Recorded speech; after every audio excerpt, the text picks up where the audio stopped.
सतगुरुदेव की जय। बंदी छोड़ सतगुरु रामपाल जी भगवान जी की जय हो। दोस्तों, आज हमारे देश में एक बहुत बड़ा मुद्दा चल रहा है। ध्रुव राठी नाम के यूट्यूबर ने बोला है कि श्री रामचंद्र जी मांस खाते थे, शराब पीते थे। यही सवाल रामायण में श्री राम को लेकर उठता है। क्या राम ने भी मांस खाया? स्वामी विवेकानंद ने भी अपनी किताब the East and the West में लिखा है, आधुनिक वैष्णव एक दुविधापूर्ण स्थिति में खुद को पाते हैं। रामायण और महाभारत में ऐसे उदाहरण मिलते हैं जहां राम और कृष्ण को मांस का सेवन करते हुए और मदिरा पीते हुए दिखाया गया है। इस तरह के बहुत सारे क्लेम उस वीडियो में किए गए हैं, पर आपको बताना चाहेंगे कि ये सब क्लेम जो उन्होंने किए हैं, ये SA न्यूज़ नाम का एक यूट्यूब चैनल है जिसपे संत रामपाल जी महाराज जी ने रिसर्च करके पहले ही वीडियो डलवा रखा है। आप ये वीडियो भी देख सकते हैं। तो ध्रुव राठी ने उसी टॉपिक को एक्सटेंड करते हुए वो दिखाया है। आपको लिंक भी मिल जाएगा, आप देख लेना इसको। अब आते हैं टॉपिक पे।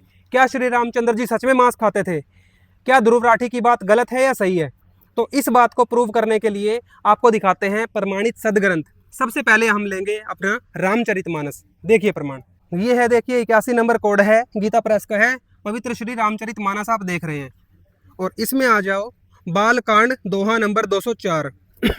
यहाँ पे बताया है, बंधु सखा संग ले ही बोलाई, बन मृग्या नित खेल ही जाई, पावन मृग मार ही जिये जानी, दिन प्रति नृप ही देखा वही आनी। श्री रामचंद्र जी भाइयों और इष्ट मित्रों को बुलाकर साथ ले लेते हैं और नित्य वन में जाकर शिकार खेलते हैं, अजीब हत्या का पाप करते हैं, मन में पवित्र समझकर मृगों को मारते हैं और प्रतिदिन लाकर राजा दशरथ जी को दिखलाते हैं घर लेके आते हैं। घर लाके क्या करते हैं, ये देखो। अनुज सखा संग भोजन कर ही, मातु पिता आज्ञा अनुसर ही। श्री रामचंद्र जी अपने छोटे भाइयों और सखाओं के साथ भोजन करते हैं। और किस चीज का भोजन है, ध्यान से देख लो।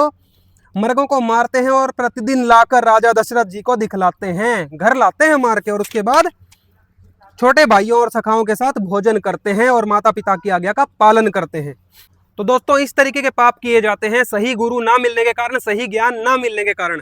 आपको हैरानी होगी कि राजा दशरथ जी को भी सही गुरु नहीं मिले थे, और रामचंद्र जी और अन्य भाइयों के जन्म के लिए जो पुत्रेष्टि यज्ञ किया गया था, उसमें भी बहुत भयंकर बलि प्रथा का पालन किया गया था। देखिए प्रमाण, ये देखिए, श्री वाल्मीकि रामायण हिंदी टीका सहित है, भाग 1 है।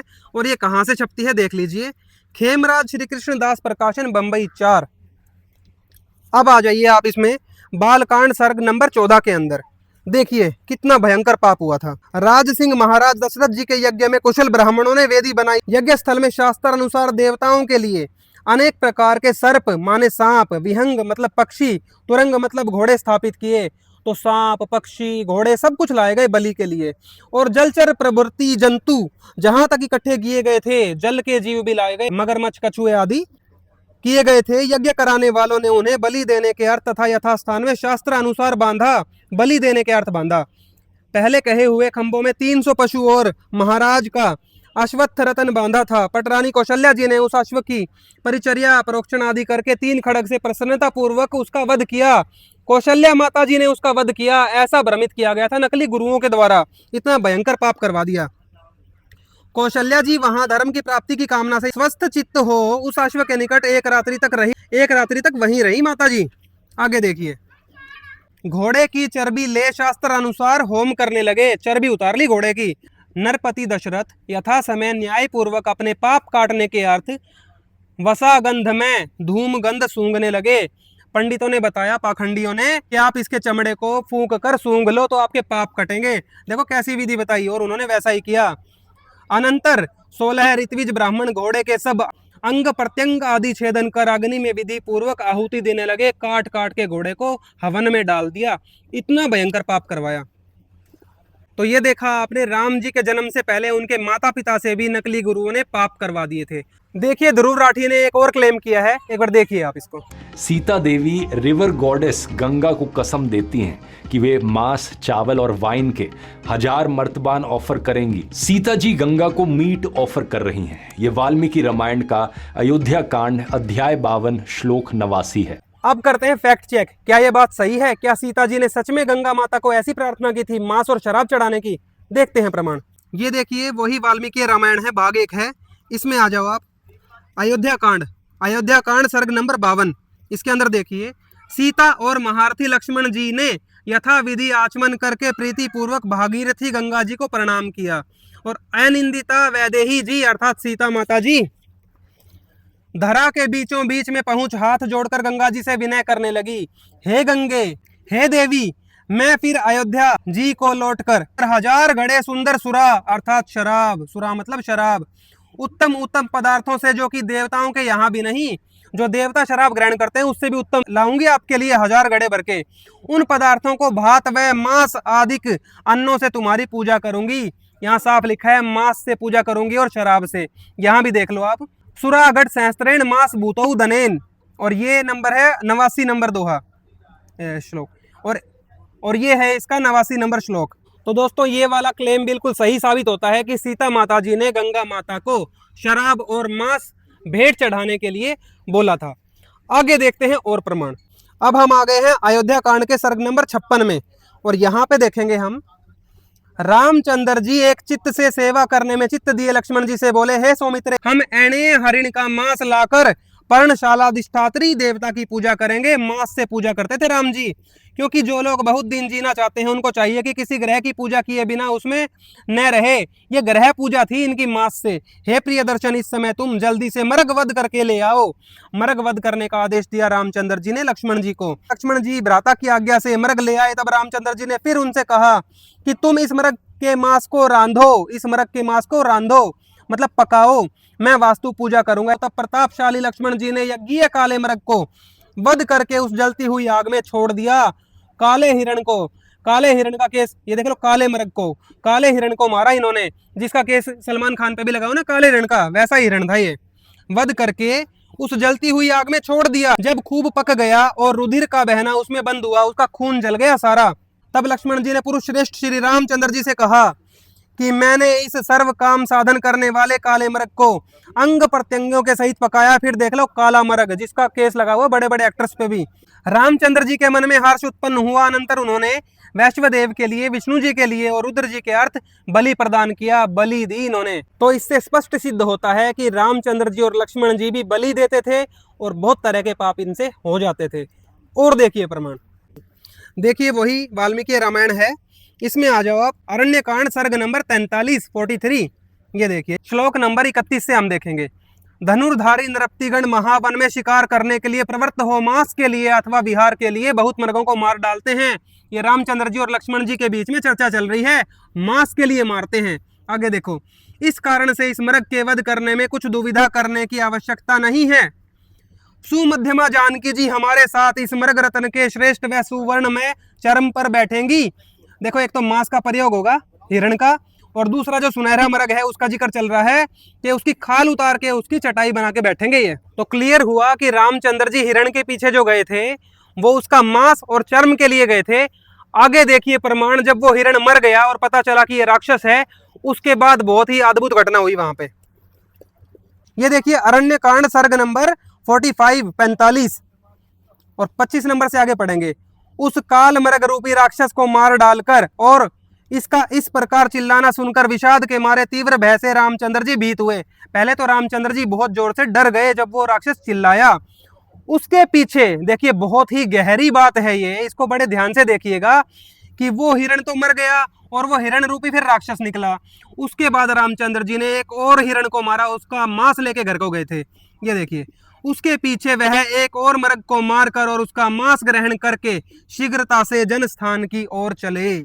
तो यहाँ पे क्लियर होता है कि श्री रामचंद्र जी मांस के लिए और चर्म के लिए हिरण को मारने गए थे, और जब वो राक्षस निकला तो श्री रामचंद्र जी घर जाते समय एक और हिरण को मारकर उसका मांस लेके घर की तरफ गए थे। जैसा कि आप सबको ज्ञात है कि जब ये घटना हो रही थी, रामचंद्र जी वहां चले गए थे हिरण को मारने के लिए, उसके पीछे रावण ने द्विज का एक ब्राह्मण का रूप बनाया और सीता जी के सामने प्रकट हो गया। तब क्या हुआ, सीता जी का हरण करने जब वो आया था तो सीता जी ने रावण को क्या वचन कहे, बहुत ही गहरे वचन है, और इससे स्पष्ट हो जाएगा कि इनका भोजन क्या था। रामचंद्र जी, सीता और लक्ष्मण जी क्या भोजन ग्रहण करते थे, आपको क्लियर हो जाएगा। अरण्य कांड सर्ग नंबर 47 देखिए, सीता माता जी रावण को क्या बोल रही हैं। हे द्विज श्रेष्ठ, एक मुहूर्त भर विश्राम करो। अभी हमारे स्वामी अर्थात रामचंद्र जी बहुत सारे वन फूल, मूल और रुरु मतलब हिरण, वराह माने जंगली सुअर, व गोधा माने गोहो जिसको मॉनिटर लिजार्ड भी बोलते हैं, वध करके, उनको हत्या करके, उनको मार करके बहुत मांस द्रव्य ले यहाँ आते होंगे। जब वह आवेंगे तब आपका भली भांति से सत्कार होगा। तो यहाँ पे सीता माता जी ने भी रावण को कहा था एक ब्राह्मण के रूप में देख के कि ब्राह्मण श्रेष्ठ आप बैठिए, हमारे स्वामी रामचंद्र जी हिरण, सुअर और गोहो अर्थात मॉनिटर लिजर्ड को मार के उनका मांस लेके आते होंगे, उसके बाद हम आपका सत्कार करेंगे। तो यहाँ स्पष्ट हो जा रहा है कि किस प्रकार का भोजन ये किया करते थे। मांस आहार में लिप्त यहाँ पे पूरे साबित हो रहे हैं। श्री रामचंद्र जी जब पंपासर पहुंचे तो वहां के आप जब चर्चा सुनोगे तो आपके होश उड़ जाएंगे। देखिए प्रमाण, अरण्य कांड सर्ग नंबर 73 में आप देखिए श्लोक नंबर 14 से आगे। हे रघुनंदन, आप स्थूल शरीर वाले घी के पिंड के समान इन पक्षियों को, देखो घी के पिंड के समान पक्षी बताए जा रहे हैं, मतलब घी तो खाने में कितना स्वादिष्ट होता है, वैसा पक्षियों को बताया जा रहा है। इन पक्षियों को और रोहित, चक्रतुंड व नल नामक मछलियों को वहां पर भक्षण कीजिए। भक्षण मतलब खाइए। हे श्री रामचंद्र जी, जिनके पंख नहीं होते और बड़े शरीर जिनके होते हैं, त्वक और बहुत कांटों करके युक्त ऐसी श्रेष्ठ मछलियों को बाणों से मारकर और अग्नि में भूनकर आप पंपासर पर भक्षण कीजिए। तो यहाँ पे भी मांस आहार का स्पष्ट प्रमाण मिल रहा है। दोस्तों, हम सभी को पता है कि हनुमान जी उस समय माता सीता को ढूंढने गए थे जब श्री रामचंद्र जी बहुत दुखी थे, माता के वियोग में व्याकुल थे। तो हनुमान जी से माता सीता ने पूछा कि मेरे स्वामी राम कैसे हैं। तो हनुमान जी ने उनके बहुत तरह के दुख व्यक्त किए थे माता सीता के सामने। उनमें आप देख के बहुत हैरान हो जाओगे क्या चर्चा चल रही थी। देखिए प्रमाण, ये देखिए श्री वाल्मीकि रामायण हिंदी टीका सहित इसका भाग 2 है और ये भी वहीं से छपी है क्योंकि ये 2 भाग में छपती है, तो आप देख सकते हो। इसमें आ जाओ सुंदर कांड सर्ग नंबर 36 और श्लोक नंबर 41 से आप देखिए। श्री रामचंद्र जी मांस भोजन मधुपान को त्याग करके, हनुमान जी बता रहे हैं मांस भोजन और मधुपान अर्थात शराब और मांस दोनों त्याग करके वन के नियम अनुसार नित्य संध्या के समय अन्न आहार किया करते हैं। तो यहाँ पर स्पष्ट रूप से हनुमान जी माता सीता को बता रहे हैं कि माता श्री रामचंद्र जी इतने दुखी हैं कि आपके वियोग में उन्होंने मांस खाना और शराब पीना बिल्कुल त्याग दिया है और अब वो अन्न ग्रहण करते हैं। और दोस्तों, सबसे बड़ी हैरानी की बात तो तब होगी जब आपको पता चलेगा कि जब रावण से युद्ध जीत लिया गया था, रावण का वध कर दिया था, उसके बाद लंका में एक जलसा हुआ था, पार्टी हुई थी, जश्न हुआ था। उसके अंदर आप देखिए कि श्री रामचंद्र जी सीता माता जी को क्या पिला रहे थे और वहां पे क्या भोजन हो रहा था। ये वही है पवित्र श्री वाल्मीकि रामायण हिंदी टीका सहित भाग 2 उत्तरकांड सर्ग नंबर 42 श्लोक नंबर 17 से आगे हम पढ़ रहे हैं। श्री रामचंद्र जी बैठे, सीता जी को बाएं हाथ से ग्रहण कर पवित्र व मैरेय मधु का कुछ श्री रामचंद्र जी ने पिलाया। मैरेय मधु क्या होता है? अब कई लोग आपको भ्रमित करेंगे कि मधु नामक शहद होता है। जी नहीं, मैरेय मधु होता है बहुत ही खतरनाक दारू, उसका प्रमाण दिखाएंगे। पहले यहाँ पे ध्यान से देख लो क्या पिलाया था। मधु मैरेयकम। ये देखिए श्रीमद् भागवत महापुराण 27 नंबर कोड है, गीता प्रेस गोरखपुर की है। इसमें आ जाइए आप, अध्याय नंबर 30 है, पेज नंबर 898 है और यहाँ पे आपको पता चलेगा कि मैरेयकम मधु कौन सा पेय पदार्थ होता है जो श्री रामचंद्र जी ने सीता जी को पिलाया लंका के अंदर। ये देखिए यहाँ पे साफ वर्ड लिखा हुआ है मैरेयकम मधु।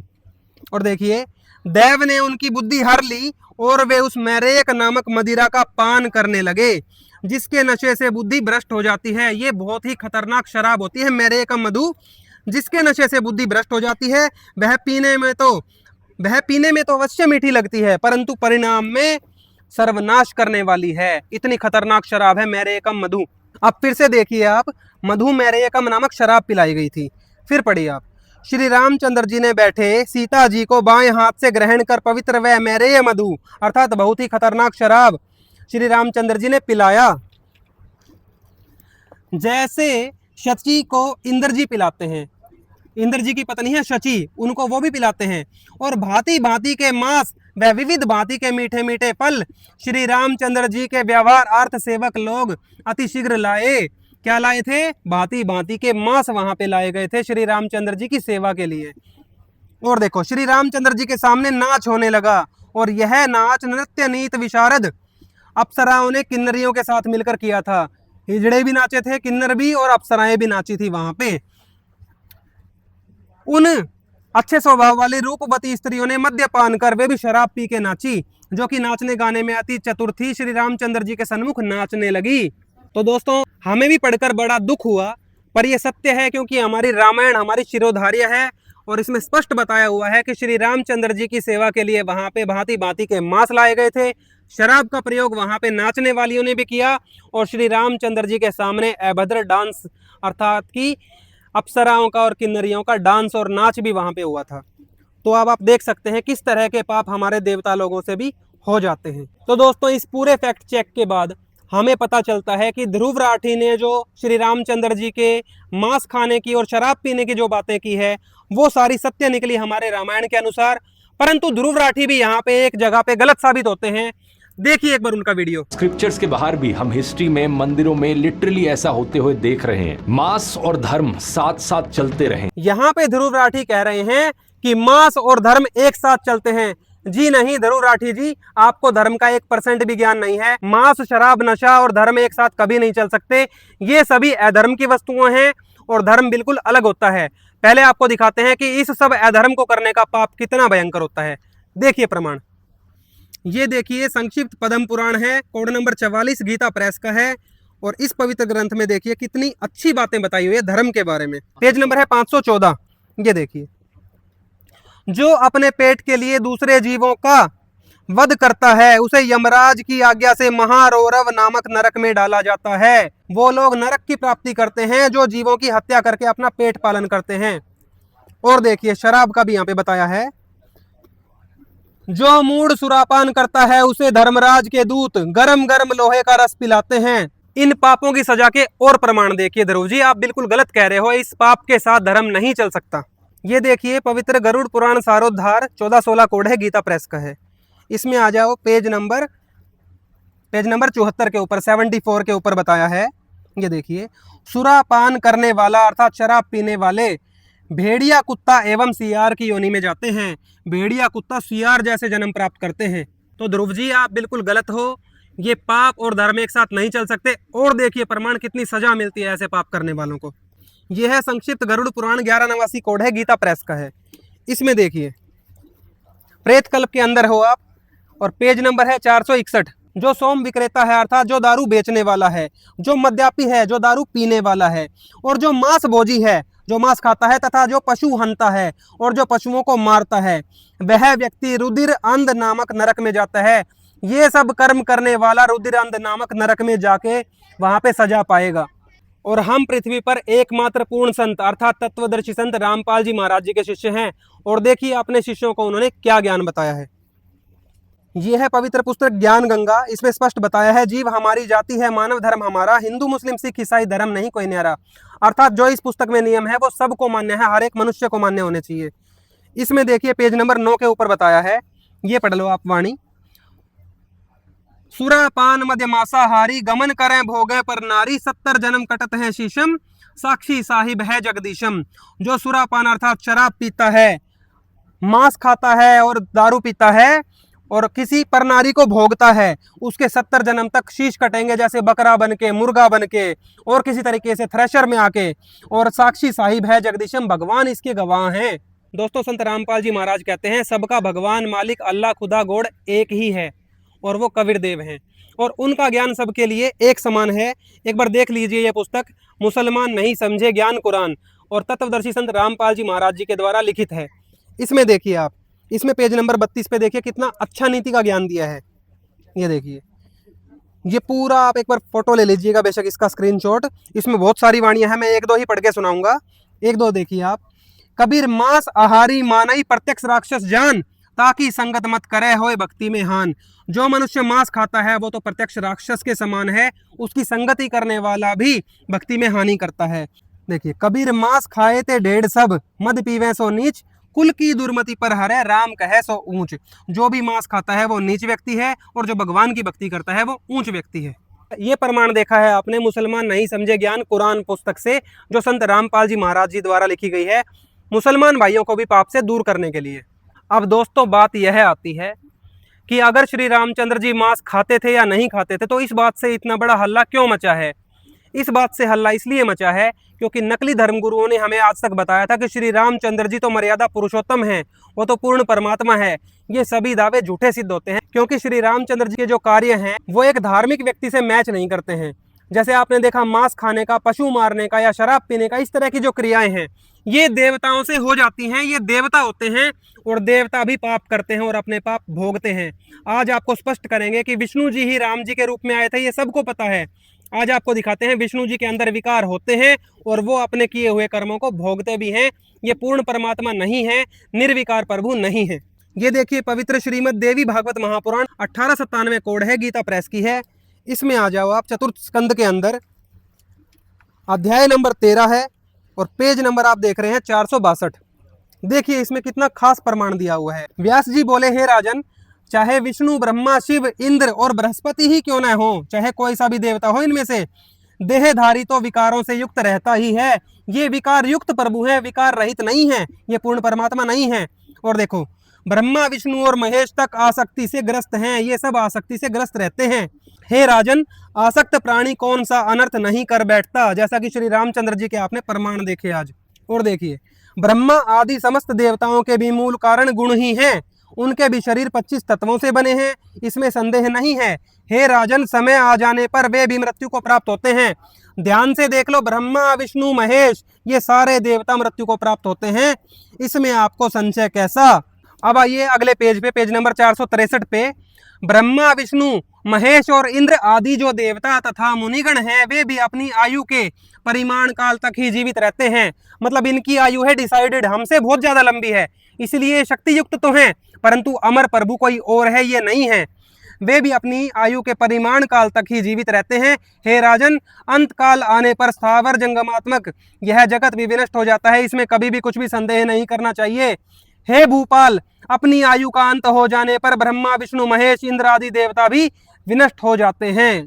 तो देखिए दोस्तों, हमारे ग्रंथों में ये प्रमाण पहले से मौजूद हैं कि ब्रह्मा हो, विष्णु हो, शिव हो या इंद्र हो या अन्य कोई देवता हो, सभी विकारों से ग्रस्त हैं, सभी जन्म और मृत्यु से ग्रस्त हैं, इनमें से कोई भी परमात्मा नहीं है और ये सब पाप इनसे हो जाते हैं और इनको भोगने भी पड़ते हैं और इनको अपने पाप भोगने पड़ते हैं। इसका प्रमाण देख लीजिए एक बार।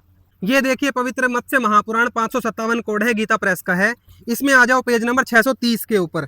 ये देखिए, इसी तरह विष्णु आदि देवगण भी, विष्णु जो कि राम और कृष्ण जी के रूप में आए, इसी तरह विष्णु आदि देवगण भी प्रारब्ध, जन्म और मृत्यु से युक्त माने गए हैं। इनकी जन्म मृत्यु भी होती है और प्रारब्ध अर्थात अपने किए हुए कर्म भी ये भोगते हैं। तो जो भी श्री राम जी ने पाप किए हैं वो भोगने ही पड़ेंगे। और देखिए इनकी शक्ति का प्रमाण, पेज नंबर 615। नारद जी ने कहा, ब्रह्मा, विष्णु, इंद्र, मुनि आदि जन्म, मृत्यु और वृद्ध अवस्था से ग्रस्त हैं। ये देवता वृद्ध होके अर्थात बूढ़े होके मर जाते हैं और ये सभी उस परमेश्वर के खिलौने मात्र हैं, भगवान नहीं है, भगवान के खिलौने मात्र हैं ये सभी देवी देवता। और दोस्तों ग्रंथों में ये लिखी बातें बिल्कुल सच हैं। आप देखिए, राम जी, लक्ष्मण जी, सीता जी भी अपने पाप भोगते हुए ही दुखी हुए थे इस संसार में। देखिए प्रमाण, यह है संक्षिप्त गरुड़ पुराण 1189 कोड है, गीता प्रेस की है। और इसमें आ जाइए आप नीति सार के अंदर, पेज नंबर 202 पे देखिए आप। पूर्व जन्म में प्राणी ने जैसा कर्म किया है उसी कर्म के अनुसार वह दूसरे जन्म में फल भोगता है। और देखिए, प्राणी ने पूर्व जन्म में जैसा कर्म किया है उसको इस जन्म में वैसा ही प्राप्त होता है। इस संसार में कर्म ही प्रधान है। सुंदर नक्षत्र था, ग्रहों का योग था, स्वयं वशिष्ठ मुनि के द्वारा निर्धारित लग्न में विवाह संस्कार कराए जाने पर भी जानकी सीता को पूर्व जन्म में संचित कर्म के अनुसार, जो उनके पिछले जन्मों के पाप और पुण्य थे उनके अनुसार दुख भोगना पड़ा। विशाल जंघाओं वाले श्री राम, शब्द की गति से चलने वाले श्री लक्ष्मण तथा सघन केश वाले शुभ लक्षणा श्री सीता जी, ये भी तीनों जब अपने कर्म के अनुसार दुख के भाजन हो गए, अपने पाप उनको भोगने पड़े, दुख भोगने पड़े, तो सामान्य जन के विषय में कुछ कहना ही व्यर्थ है। न पिता के कर्म से पुत्र को सदगति मिल सकती है और न पुत्र के कर्म से पिता को सदगति मिल सकती है। सभी लोग अपने अपने कर्म से ही अच्छी गति प्राप्त करते हैं। तो दोस्तों आपको पता चल गया कि राम जी हो, लक्ष्मण जी हो या सीता जी हो, सभी ने अपने कर्म भोगे और आगे भी भोगते रहेंगे, क्योंकि ये परमात्मा नहीं है, ये देवी देवता के संज्ञा में आते हैं। जो भी पाप करेंगे वो भोगने पड़ेंगे और देवी देवता भी विकारों से युक्त हैं। आज आपने प्रमाणित देख लिया। अब आपको दिखाते हैं कि पूर्ण परमात्मा किस प्रकार होता है। देखिए प्रमाण, ये देखिए पवित्र कूर्म पुराण 1131 कोड, गीता प्रेस गोरखपुर, और इसमें पेज नंबर 41 पे आ जाइए, 5वां अध्याय है। इस प्रकार ब्रह्मा, जीव, वासुदेव तथा शंकर की काल के द्वारा ही सर्जना होती है पुनः वही काल इनका संहार भी करता है। जो काल भगवान है ब्रह्मा विष्णु महेश के पूज्य पिताजी, दुर्गा देवी जी के पूज्य पतिदेव, वो इनको पैदा भी करते हैं और मार देते हैं। यह काल भगवान है, ये तो काल भगवान है। और आगे देखो, ब्रह्मा रुद्र तथा नारायण आदि बहुत होते हैं, इन जैसे देवता बहुत होते हैं, क्योंकि एक की मृत्यु होती है दूसरे पैदा हो जाते हैं, किंतु भगवान एक ही है जो सबका मालिक होता है, जो ईश काल तथा कवि कहलाता है। ध्यान से देख लो, कवि कहलाता है, ऐसा वेद का भी मत है। एको ही भगवान ईशः काल है, कविर इति श्रुति। वो भगवान कौन है? श्रुति के वचनों के अनुसार भी कविर इति, कविर ही है एक भगवान, बाकी सब देवी देवता हैं, जन्म मरण में है, विकारों से युक्त हैं। दोस्तों, आज आपको पता चल गया है कि हमारे देवी देवता भी विकारों से युक्त हैं और अपने कर्म भोगते हैं, परंतु जो पूर्ण परमात्मा है वो निर्विकार होते हैं, वो कबीर देव हैं। और इसका प्रमाण आदि श्री गुरु ग्रंथ साहिब में नानक देव जी ने भी दिया है। देखिए प्रमाण, यह है आदि श्री गुरु ग्रंथ साहिब, यहां से ये छपती है। आप आइए यहाँ पे, ये देखिए, ये नानक जी की वाणी है, राग तिलंग महला 1। देखिए, एक अर्ज गुफ्तम पेश तोदर गोस कून करतार, करतार मतलब भगवान, हक्का कबीर करीम तू बे ऐब परवरदिगार, कि हे परमात्मा आप परवरदिगार हो, आप करतार हो, आप हक्का कबीर हो, अमर कबीर भगवान हो, और करीम हो, दयालु हो, और बे ऐब हो। इस वर्ड को ध्यान से देखो, बे ऐब अर्थात जिसमें कोई ऐब ना हो, जिसमें कोई विकार ना हो। तो निर्विकार परमात्मा सिर्फ एक है और वो कबीर साहेब हैं, कबीर देव हैं। दोस्तों, स्पष्ट हो गया है कि ध्रुव राठी ने जो वीडियो बनाई थी उसमें आधी बातें सच थी और आधी बातें झूठ थी, क्योंकि ध्रुव राठी को धर्म का कोई ज्ञान नहीं है, इसलिए वो कह रहे थे कि मांस खाना, शराब पीना और धर्म एक साथ चल सकते हैं। बिल्कुल भी नहीं चल सकते, नरक में सजा भोगनी पड़ेगी, चाहे ये कर्म किसी देवता ने ही क्यों ना किए हों। दूसरी तरफ अगर आप पूर्ण मोक्ष की भक्ति चाहते हैं, अपने मनुष्य जीवन को सफल बनाना चाहते हैं, तो YouTube पर लिखिए संत रामपाल जी महाराज और मोक्ष का मार्ग प्राप्त कीजिए, क्योंकि कबीर देव नामक वह पूर्ण परमात्मा आज संत रामपाल जी महाराज जी के रूप में पृथ्वी पर विद्यमान है। सत साहिब।